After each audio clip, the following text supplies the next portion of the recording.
Siamo allo spazio del nostro approfondimento. Nonostante il provvedimento di sgombero notificato oggi dai vigili urbani di Cabras, prosegue ad oltranza il presidio del neogoverno dell'autoproclamata Repubblica di Maluentu. Dall'isola il presidente Meloni ha avviato le procedure per il riconoscimento a livello internazionale, oltre 500 richieste per ottenere la cittadinanza. Il servizio è firmato da Stefano Birocchi.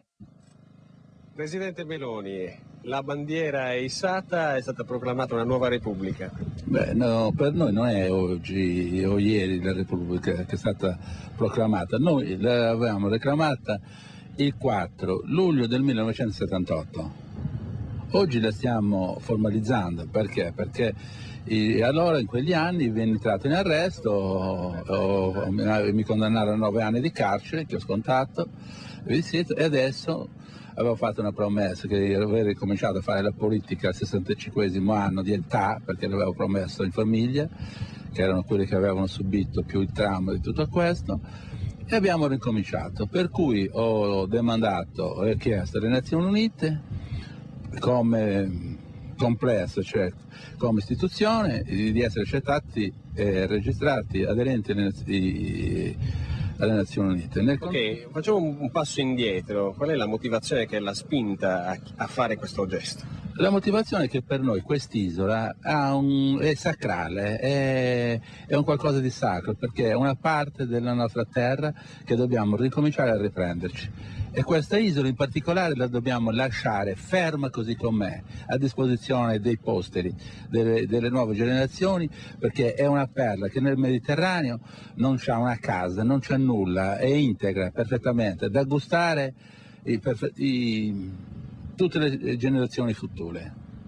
Punto di partenza per un nuovo rilancio della proposta autonomista e indipendentista di tutta la Sardegna. Certo, perché da qui noi adesso, sensibilizzando i sardi, l'anno 21 cominciamo a fare la raccolta delle firme da proporre alle Nazioni Unite, all'Europa, che ci patrocini il referendum per l'indipendenza.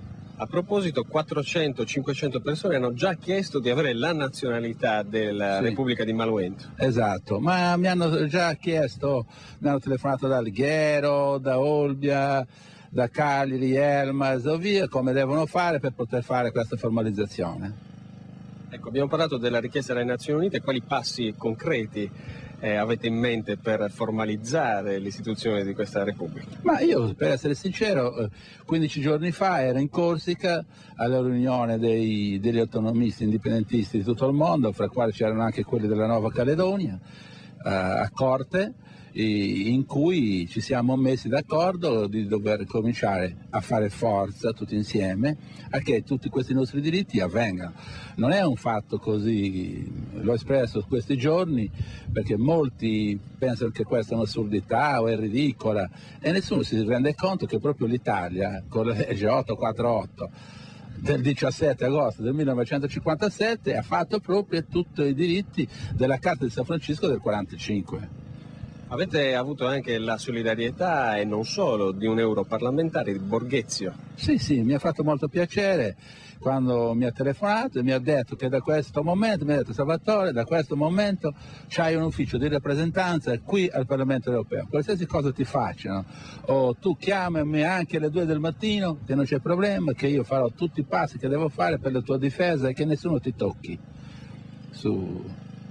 Il campo col palazzo presidenziale, le abitazioni dei ministri è già impiantato, c'è anche una sorta di recinzione, la bandiera è issata.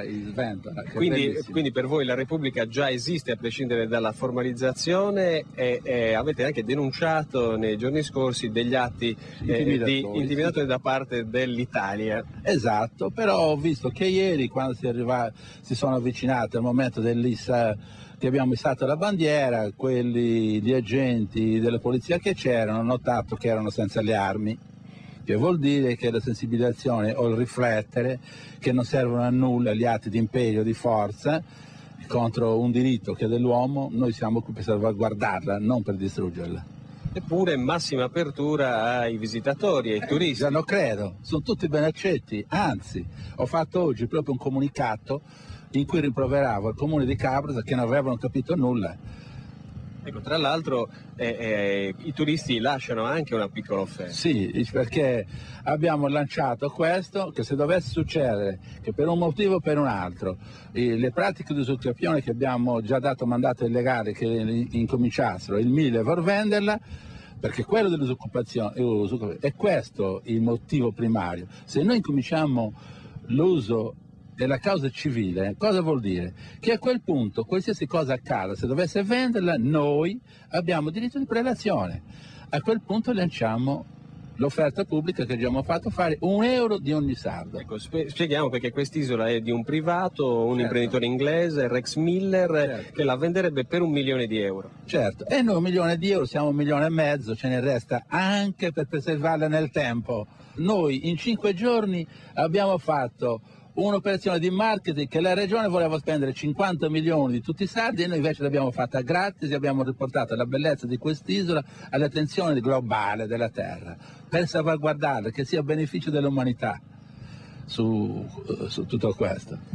Senta Benoni, non ha paura di conseguenze? Lei ha avuto in passato dei problemi, è stato tanti anni in carcere, un carcere duro, insomma non ha paura che questa azione non possa avere conseguenze altrettanto drammatiche? Ascolti, io sono rimasto con gli aghi, guarda, non c'ho più manco una vena, le vede le mie braccia, perché io ho fatto 5 mesi e 14 giorni con gli aghi quando ho fatto lo sciopero della fame, quando ero in carcere. Sono sopravvissuto perché il Signore mi ha assistito su queste cose e vuole che io, che adesso che sto qui combattendo in questa bellezza naturale, ma questo mi dà più vigore, ho deciso che non morirò sino a quando la Sardegna è tutta non sarà indipendente.